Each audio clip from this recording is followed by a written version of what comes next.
Good evening বন্ধুরা, আজ 2 November রবিবার। আজকের সন্ধ্যার বরাক তথা সমগ্র আসামের গুরুত্বপূর্ণ খবরগুলি হল 2026 সালের বিধানসভা নির্বাচনকে সামনে রেখে শ্রীভূমি করিমগঞ্জের রাজনীতিতে ক্রমেই উত্তাপ বাড়ছে। জেলার উত্তর করিমগঞ্জ আসন দখল করতে এবার বিজেপি দল মরিয়া। দীর্ঘদিন ধরে কংগ্রেসের দখলে থাকা এই আসন এবার যে কোনো মূল্যে জয় করতে চাইছে গেরুয়া শিবির।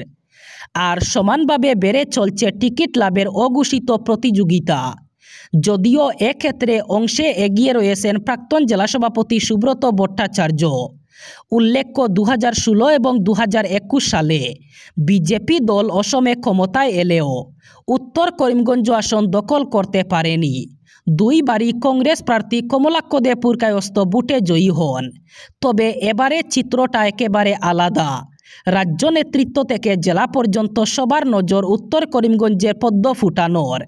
মুখ্যমন্ত্রীর নির্দেশে তৃণমূল পর্যায়ে সংগঠন চাঙ্গা করতে শুরু হয়েছে জোর কদমে কাজ। সরকারি প্রকল্প বাস্তবায়ন থেকে শুরু করে তৃণমূল কর্মীদের সক্রিয়তা, সবখানেই দেখা যাচ্ছে এক অন্যরকম আগ্রহ। দীর্ঘদিনের বঞ্চনা আর সহ্য নয়। মেঘালয় থেকে সিমেন্ট বোঝাই ট্রাক প্রবেশে নিষেধাজ্ঞা। বাড়া বৈষম্যের প্রতিবাদে এবার বরাকে ট্রাক মালিকদের আন্দোলন শুরু। মেঘালয়ের সিমেন্ট কোম্পানির বিরুদ্ধে বরাকেও একজুট হলেন ট্রাক মালিকরা। বাড়া বৈষম্য নিয়ে এবার ট্রাক মালিকরা বরাকে আন্দোলন শুরু করলেন। শুরু হলো গণ আন্দোলন। এবার কালাইনে জোরালো প্রতিবাদী সভা অনুষ্ঠিত করলেন ট্রাক মালিকরা। সেখানে বিভিন্ন সিদ্ধান্ত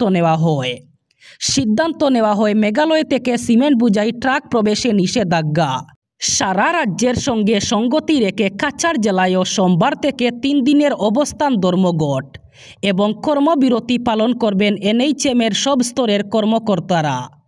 চিকিৎসক, নার্স, প্যারামেডিক্যাল স্টাফ এবং ম্যানেজমেন্ট কর্মচারীরা সমকাজের সমবেতন সহ বিভিন্ন দাবিতে এই 3 দিন কোনো কাজে হাত দেবেন না। ফলে এই 3 দিনের আন্দোলনে জেলায় সব স্বাস্থ্য প্রতিষ্ঠান বন্ধ হয়ে থাকবে।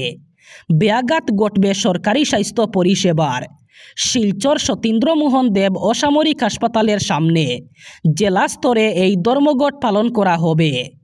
এনএইচএম এমপ্লয়িজ অ্যাসোসিয়েশন ও সারা আসাম হেলথ ওয়েলফেয়ার অ্যাসোসিয়েশনের যৌথ আহ্বানে এই ধর্মঘটে জেলার 8টি স্বাস্থ্যকেন্দ্রের অধীনস্থ সবকটি স্বাস্থ্যকেন্দ্র, সিভিল হাসপাতাল, আরবান হাসপাতাল, মেডিকেল কলেজ এবং জেলা ম্যানেজমেন্ট ইউনিটে কর্মরত সব স্তরের কর্মীরা একই স্থানে জড়ো হবেন। জুবিন ক্ষেত্রে মিয়া সমাজের একাংশের অশোভনীয় আচরণ এবং রাজনৈতিক স্লোগানে রীতিমতো তিতিবিরক্ত মুখ্যমন্ত্রী হিমন্ত। তাই স্পষ্ট ভাষায় মুখ্যমন্ত্রী বলেন, মিয়া মুসলমানরা কখনোই জুবিনের অনুরাগী ছিলেন না, নকল অনুরাগী তারা। বিধানসভা নির্বাচনের শেষে নকল অনুরাগীদের মধ্যে কাউকে আর দেখা যাবে না, থেকে যাবেন শুধু প্রকৃত অনুরাগীরা। প্রশ্ন উঠে, বর্তমান পরিস্থিতিতে মিয়াদের বিরুদ্ধে উচ্ছেদ অভিযান কি থমকে দাঁড়িয়েছে? এর জবাবে মুখ্যমন্ত্রী বলেন, উচ্ছেদ অভিযান চলবেই। জুবিনের মৃত্যু হয়েছে বলে মিয়ারা রক্ষা পাবেন না, সেটা হতে দেওয়া হবে না। যতদিন মুখ্যমন্ত্রী পদে থাকব ততদিন মিয়াদের বিরুদ্ধে যুদ্ধ চলবে আমার। অর্জুন সব্যসাচী ছিলেন, 2 হাত দিয়ে তীর ছুঁড়তে পারতেন। একইভাবে জুবিনকে সরকার সুবিচার দেবে এবং মিয়া অনুপ্রবেশকারীদেরও কষ্ট দিয়ে যাবে। মুখ্যমন্ত্রী বলেন, মিয়া সমাজের একাংশ অযথা সন্ধ্যায় জুবিন ক্ষেত্রে ভিড় করছেন, যারা কখনোই জুবিনের গান শুনেননি, দেখেননি জুবিনের কোনো সাংস্কৃতিক অনুষ্ঠানও। সমাধিস্থলে গিয়ে জুবিনকে কষ্ট দেওয়ার কাজ করছেন তারা। এসআইআর অথবা ভোটার তালিকার বিশেষ নিবিড় সংশোধন কিভাবে হবে? ভোটারদের বাড়ি ঘুরে ঘুরে কোন কাজ করতে হবে তা জানতে বিএলওদের প্রশিক্ষণ শুরু হলো পশ্চিমবঙ্গে। কলকাতার একাধিক জায়গায় প্রশিক্ষণ শিবির খোলা হয়েছে।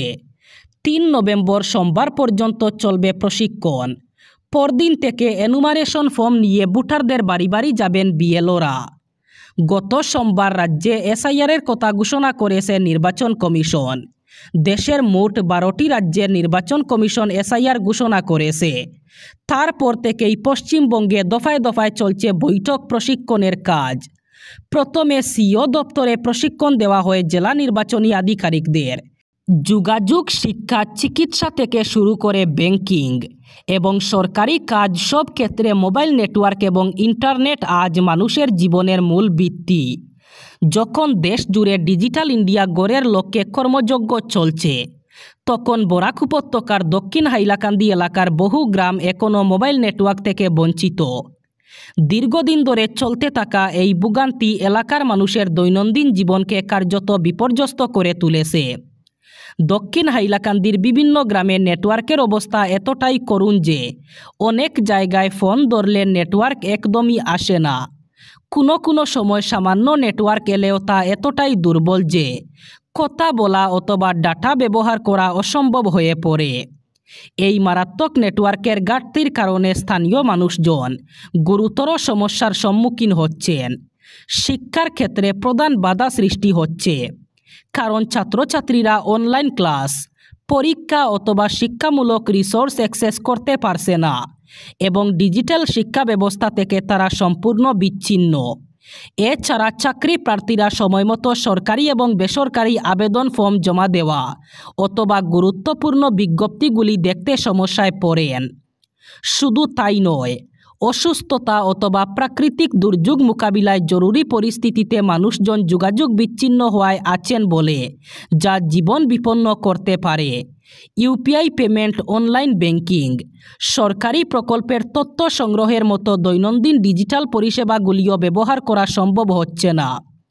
বর্তমান যুগে যেখানে ইন্টারনেটকে মৌলিক অধিকারের সমতুল্য মনে করা হয়, সেখানে দক্ষিণ হাইলাকান্দির এই পরিস্থিতি বরাক উপত্যকার উন্নয়নের বাস্তব চিত্র তুলে ধরছে। কাছাড় পুলিশ গ্রেফতার করল আরও এক ভুয়ো চিকিৎসককে। সপাল রায় নামের এই ভুয়ো চিকিৎসককে গতকাল গ্রেফতার করা হয় রোজকান্দি বাগান এলাকা থেকে। এক বিশেষ সূত্রে জানা যায়, জেলায় আরও কয়েকজন ভুয়ো চিকিৎসককে শনাক্ত করা হয়েছে। এদেরও গ্রেফতার করা হবে শীঘ্রই। এদিকে পুলিশের অভিযানের সুযোগ নিয়ে ফাঁসিয়ে দেওয়ার ভয় দেখিয়ে এক দুষ্ট চক্র ব্ল্যাকমেলিং করে অর্থ হাতানোর খেলায় মেতে উঠেছে বলে অভিযোগ পাওয়া গেছে। এই চক্র টার্গেট করছে বিভিন্ন ফার্মাসির মালিকদের। পুলিশের এক সূত্র জানান, ভুয়ো চিকিৎসকদের পাশাপাশি এই ব্ল্যাকমেইলিং চক্রের গতিবিধি সম্পর্কেও খোঁজখবর চালানো হচ্ছে। পিস্তল এবং জাল নোটসহ 2 যুবককে গ্রেফতার করল রাতাবাড়ী পুলিশ। শনিবার সন্ধ্যায় গোপন সূত্রের ভিত্তিতে জালালাবাদ বাজারে অভিযান চালিয়ে নিবিয়া পুলিশ ফাঁড়ির ইনচার্জ সুবিমল নাথের নেতৃত্বে পুলিশ এবং বিপুল পরিমাণ জাল নোটসহ 2 যুবককে গ্রেফতার করা হয়। পুলিশ জানায়, ধৃতদের বাইকের সিটের নিচ থেকে একটি পিস্তল এবং একটি 48,000 টাকার জাল নোট উদ্ধার করা হয়েছে। পিস্তলটিতে একটি জীবন্ত গুলি ছিল বলে জানায় পুলিশ। ধৃতদের নাম আবিদুর রহমান এবং আনোয়ার হোসেন। তারা উভয়ে নিলামবাজার থানার অন্তর্গত তালতলা গ্রামের বাসিন্দা। এবার শেষ খবর। মাঝে আর মাত্র কয়েকটা দিন, তারপরই বিধানসভা নির্বাচন বিহারে। কিন্তু ভোটের আগেই এবার প্রশান্ত কিশোরের জনসুরজ পার্টির কর্মী দুলারচাঁদ যাদবকে খুনের ঘটনায় গ্রেফতার হলেন মুকামা বিধানসভা কেন্দ্রের জেডিইউ প্রার্থী অনন্ত কুমার সিং। ঘটনায় রীতিমতো শোরগোল পড়ে গিয়েছে বিহারে। পাটনা পুলিশের তরফে গ্রেফতারির বিষয়টি নিশ্চিত করা হয়েছে। শনিবার রাতে 12 অনন্তের বাসভবনে অভিযান চালায় পুলিশ। এরপরই তাকে গ্রেফতার করা হয়। তাকে জিজ্ঞাসাবাদের জন্য পাটনায় আনা হয় বলে খবর। এদিকে অভিযুক্ত জেডিইউ প্রার্থীর 2 সহযোগী মণিকান্ত ঠাকুর এবং রঞ্জিত রামকেও গ্রেফতার করা হয়েছে। খুনের সময় ওই 2 জন ঘটনাস্থলে উপস্থিত ছিলেন বলে অভিযোগ। অভিযুক্ত 3 জনকে শীঘ্রই ম্যাজিস্ট্রেটের সামনে হাজির করা হবে বলে জানা গেছে। এই ছিল আজকের সন্ধ্যার গুরুত্বপূর্ণ খবরগুলি। ভিডিওটি অবশ্যই লাইক করবেন এবং চ্যানেলটি সাবস্ক্রাইব করবেন।